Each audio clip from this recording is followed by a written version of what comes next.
Hello and welcome to the Thinking Ahead podcast. My name is Ronaldo Stevens, your host on this journey to not only fund your future education, but to find the right path for you. On today's episode, we're going to continue with the question, is college right for me?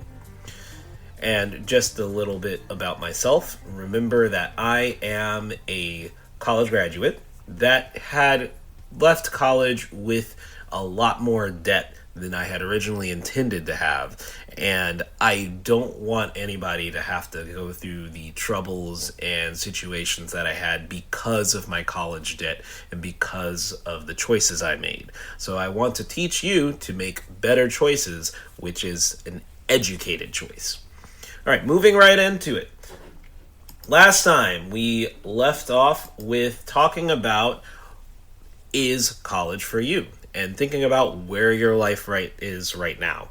And we discussed that life is not a game so much as it is a platform where you get to choose the game you want to play. And in this case, the game is your career, your job, and your main goals in life. So you have to think about what it is you want to do. And it shouldn't be a cliched, what do you want to do with your life? But at the same time, you do have to make a decision. And you can only make that decision based on what you know right now. So you can either get more knowledge or get a job. And right now we're going to focus on the getting more knowledge. And we talked about what options you have for getting knowledge besides university. So of course you have your traditional 4-year college, or as it's taking nowadays, 5 years plus for a lot of students. You have apprenticeships, you have the military, you have volunteer opportunities. You also have vocational school that teaches you more of a trade. So there are a lot of options besides college for getting an education and getting into the workforce. Now, before any of that, you do have to decide what it is you want to do. And with that, we're going to ask some questions. I am a big believer in asking questions, and I believe that asking the right questions will help you find what it is you want to do. So the first question I'm going to ask is, how well do you know yourself? Seems like a very weird question. It seems like we should know ourselves best out of anybody. But a lot of times, and this goes for young adults as well as older adults, we don't step back to really examine ourselves, our wants, our desires, our skills, our habits, and even our environment, because all of those things factor in to the decisions that we make. And finding your future is one of those things. To help with this question of how well do you know yourself, I've created a skills versus desire map. A quadrant map, and you can determine which quadrant you fall in by listening to these statements. And this will be available at the Thinking Ahead podcast.buzzsprout.com. I am still trying to figure out how to upload documents on there, but I will try to get them up there as soon as possible so that you can have something in hand to follow. But the 4 quadrants for skills versus desire are: 1, I know what I want to do, and I know what I'm good at. 2, I know what I want to do, but I don't know what I'm good at. 3, I don't know what I want to do, but I know what I'm good at. 4, I don't know what I want to do or what I'm good at. Let's go into the breakdown of each of these quadrants. First, I know what I want to do, and I know what I'm good at. So congratulations, you are on your way to a successful career if you stick with what you've decided. Remember, these decisions are made with what the information that you have now and your feelings that you have now. And feelings and information and the workforce can change. Potential pitfalls that come from being in this quadrant, of course, include that the work environment can change. The workforce can change. There could be a disruption to an industry that completely changes the industry as we've known it. This happened in a very big example to the horse industry. So horse riding, of course, went out the window when automobiles were invented. Not to say that there aren't horses around, but they became a leisure activity rather than a necessary means of transportation. Other potential pitfalls with this quadrant. If everything in life has come easy for you, you may not be used to pushing yourself further. So a lot of people that know what they want to do and know what they're good at have been the top in their group or in their school or even in their community.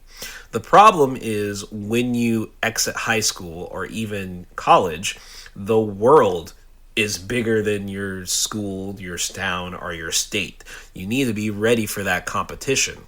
And unfortunately, there are people that aren't used to failure. And that can handicap some people that have been on the path and at the top of their game for so long. The other pitfall that can befall this group is that they may discover that they don't actually like what they want to do. Even if they've been doing it for a while, they may get 1 or 2 years into actually doing the work and discover it's not for them. That is unfortunately a part of life, or I should say it's fortunately a part of life because you're discovering more about yourself. So if you do end up hitting that hurdle, you just seek mentorship from others that have gone before you and wisdom before you change your mind. Because switching careers and even switching majors is a pretty big decision, and you should consult with people before you make that decision.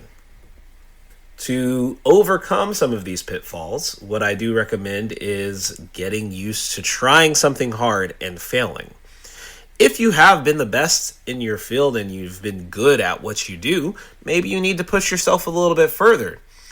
Maybe you need to take on those extra jobs if it's something that can be monetized right at this point. If it's something for athleticism, maybe you need to push yourself even further and go put in those extra hours. And then when you do fail, learn from your failures. This is great advice for anybody, but particularly for those that have been at the top of their game and are not used to failing. Lastly, be sure you can take criticism and use it to improve yourself. A lot of people that know what they want in life don't take outside criticism very well. And there can be two ways you take comments. The bad way is to take it and ignore it and just say, oh, well, that's not important, or it's coming from you, it doesn't matter. But the better way to take it is to actually listen to it and see if you can preen some wisdom from the criticism you're receiving. Now, of course, when I say criticism, I'm not just talking about people that don't like what you're doing, but people that have genuine feedback that can help you. And you'll be able to sparse that out the more you get experience with getting feedback. Now, if you are in the quadrant of you know what you want to do, but you don't know what you're good at, meaning you don't know what skills you possess, that is still okay. Good job. You've set a goal, and having a goal is the first step to having a successful life. Potential pitfalls that come with this quadrant, though, you may have a tendency to go with the flow or letting others make your decisions. I'm going to use the case in point that a lot of people choose to go into the financial market because they see it as a quick way to get riches. So they want a job that makes a lot of money, They're like, hey, being a financial analyst or maybe even an engineer makes a lot of money, so that is what I'm going to do. However, they may not have the skill set that matches that, or they may not even know what they're good at. So this can be one of those pitfalls where they're just chasing something for money without knowing if they have the skill set to go with it. Another possible pitfall is you can confuse interest for talent. This happens for a lot of people that choose to make their hobbies what they want to do. For example, there are a lot of people that like playing video games and a lot of people that like watching movies or a lot of people that like playing sports, but they confuse that desire for talent. And remember, the more you go into the world, the more you leave your small pond of school, your town, your university, the harder it is for you to compete. So it's not just interest in a job that matters, but talent as well. To get over these pitfalls, you need to really ask yourself some questions. One, if the job was something that a parent or other mentor told you to do, if they weren't telling you to get this job, would you still want to do it? A lot of people want to become lawyers because their parents say, hey, you should be a lawyer because they make a lot of money, but they have no interest in law. You need to make sure that you are examining yourself and your personal desires because you are the one that's going to be working that job, not your parents.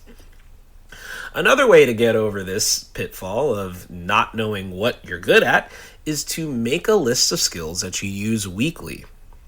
Now, this may seem very obvious if you're still in school. Of course, you're going to be using the skills related to your class, math, writing, but you should see if there's anything outside of that normal set that you use, whether it's for a hobby or for class. And lastly, you should make a list of skills that are needed for the job you want. To help you with this, I recommend going to any job search engine. It can be Indeed, it can be Yahoo Jobs, or it can be LinkedIn, and you can go online to a job description that lists the skills needed for that job. It really can be eye-opening to see what they expect from people in certain jobs if you've never searched it up before. The next quadrant we're going to discuss is the I don't know what I want to do, but I know what I'm good at. And this is actually still really good. Knowing yourself is half of the battle of having a good life. So if you know what you're good at, chances are you'll be able to find work that caters to your skills and desires. Now, a pitfall with this quadrant is it's the same as the other one. You may have a tendency to go with the flow or let others make your decisions. So let's say you've been looking for a job in high school and you just go to where your friends work. Like most of your friends work at the Burger King, so you decide to work at the Burger King. If you're looking at a university, maybe most of your friends are looking to go to such and such state university, so you decide to go to such and such state university. If this is how you've been going through life, then you may find yourself hitting a wall when people eventually start peeling away. So it's very important for you to discover what you want to do. Another pitfall that can come with this one is looking for monetary gains over a job that fits you. So a lot of people, again, when they know what their skill set is, but they don't care about the job they want, they typically just go for the higher paying job. If you do that, you may find yourself swimming upstream, so to speak, where you're trying to fit into a job that doesn't fit you. Another thing that can happen for people that know what they're good at is they can confuse hobbies for careers, just like the other quadrant that we ran into. But they can find themselves disliking their hobbies after they become careers. There have been instances where I've talked to game developers, and of course, when they went into game development, they loved playing games. They enjoyed it, and it was how they would spend their weekends. But after working 45 plus hours per week on game creation, on their weekends, they don't want to do that anymore. They've essentially gotten rid of their hobby, turned it into their career, so now they have to find other hobbies. And some people do. There are game developers that are now outdoor enthusiasts, and there are football players that paint. So it is very possible to switch your hobbies around and then find new hobbies. To overcome these pitfalls that may come with this quadrant, again, the I don't know what I want to do, but I know what I'm good at, you need to, one, be willing to go against the majority. You need to make your own decisions. You also need to look at what jobs use your skills. Again, you can use a job search engine to do this. If you just type in your skill set into the search bar, it will bring up jobs that match up with that. You can also go to see a career counselor if you're in school or if you have a job corps in your community. You also should consider if you want to use your skill set for 8+ hours a day, 5 to 6 days a week. This is one situation where you may be good at something, but you may not want to do it all day. There are people that are really good at cooking, but would they want to cook for 8 hours a day? Probably not. Something else that you can do, and this applies to all of these quadrants if you haven't done it already, is vision board. Think about what kind of life you want in 5 years. The biggest problem with the I don't know what I want to do quadrant is they haven't really thought far ahead. They see things in the now, but you need to start looking ahead and thinking ahead. See what I did there? The last quadrant we're going to check out is the I don't know what I want to do or what I'm good at quadrant. And if you're in this quadrant, you may think that you are out of luck, but this is fine. Knowing what part of your journey you're on is just as important as knowing where you want to go. So if you are aware that you don't know what you want to do, admitting it will help you find what it is that you want to do and what you're good at. Some potential pitfalls that come from being in this quadrant is you may have apathy towards the future. So the future may feel so far off that you don't think about it. You may feel like you have no control over your future. There are many reasons for this. However, we need to get that mindset shift and move towards thinking about our future, because time is going to keep moving forward regardless of how you feel about it. And if you think about it now, you can leverage that to help you in the future. So even if you don't feel free now, if you use time correctly, you can have that freedom in the future. And I think that's something we all want. Another potential pitfall that can come from being in this quadrant is looking for fun over a complete life. A lot of people, especially young people, I was one of them, so I would know, look for good times over security. And that's okay to a certain extent. However, if you're always looking for the next fun thing or the next high, so to speak, you are putting at risk your future self and your future life. You want to make sure that you don't put social activities and hobbies over other aspects of your life, such as health, financial security, and family. To overcome these pitfalls, if you are in the I don't know what I want to do or what I'm good at section, you should make a list of things that you like to do and things that you may feel you're good at. You're going to ask your friends and family to help you with this if you're not sure of things that you're good at. Having another person's perspective on where you're at and the skills you have always helps you in the long run.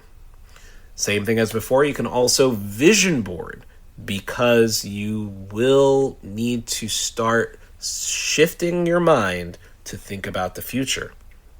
And remember, time will move forward regardless of how you feel, so you need to make sure to leverage time in your favor. Now that we've gone over the 4 quadrants of skills versus desire, we need to move on to this week's action steps. Remember, vision without action is merely a dream. This quote is attributed to many people, so I'm just going to take it. It's a good one. First, if you haven't already done this, you need to vision board. This is one of the best ways of discovering yourself and creating statements about yourself that think about the future and envision you in the future. So you need to think, what kind of life do you want? A good vision board would include pictures and phrases about the home life you want, pictures and phrases about the work life you want, words that describe you, pictures of things you want, images of people you look up to, and places you want to visit or live. This is one of the best ways, and I feel more freeing ways, of imagining what you want to do. You can even use it to help plan vacations in the future, which is one of my favorite things of vision boarding. Other ways to discover yourself, you need to create a skill list. Every skill set, no matter how small or no matter how common it may seem, is important. So some examples of skills may be talking with others. You would be surprised at how many people don't like having conversations. Other skills, quickly learning computer programs and apps, PowerPoint or slideshow creation, explaining difficult concepts. Of course, you can throw on top of that if you're good at writing, if you're good at math, if you're good at building things. Any skill set, or pretty much anything that you do, is a type of skill. There are people that would pay big money to have a Lego set build. I don't know who those people are, but I've seen the Master Builder show, and that's pretty cool. So you can maybe look for a career in Lego building. Other ways of discovering yourself. You can create a job interest list. So you should write down any careers or jobs that interest you, whether it's for money or if it's for what they do. Again, Lego builders, if you're out there, write that down. But you should think words or phrases. So you shouldn't think just words, you should think phrases. So you need to be as specific as possible to help clarify your vision. For example, you would not put YouTuber on the list. You should put something like video blogger that showcases different foods around the world. Very specific and very niche. So for athlete, you wouldn't just put athlete, you would put tight end for the United States Football League or NFL if you wanted to do that one instead. Some other things that you can do to help you out for your next steps. You can cross-reference and find careers that match your skill set and choose the top 3 that interest you. And again, when you're looking at interest, you need to think about how much it pays. You need to think about the type of work that you're doing and the location. You can also find companies that have the position and make contact with them. to see if you can get in touch with and ask questions to the person currently holding that job.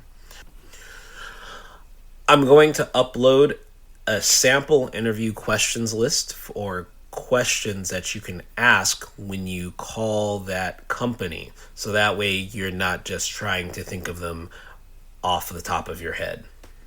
I'm also going to try and upload a Know Thyself worksheet so that you can find your personal thoughts and skill sets. Hopefully this worksheet can help those of you that aren't sure what you want to do, or even those of you that are sure of what you want to do, but help you make sure that you have the skill sets that match the job you want. And to also learn a little bit more about yourself, including the type of intelligence you have and the type of learner that you are. And with that, we have reached the end of another Thinking Ahead podcast episode. Thank you for tuning in, and I hope that the information today has helped you greatly. If you have any questions, please use the contact form on the website to reach out to me, and I will try to get back to you as soon as I can. But in the meantime, keep believing in yourself and keep thinking ahead.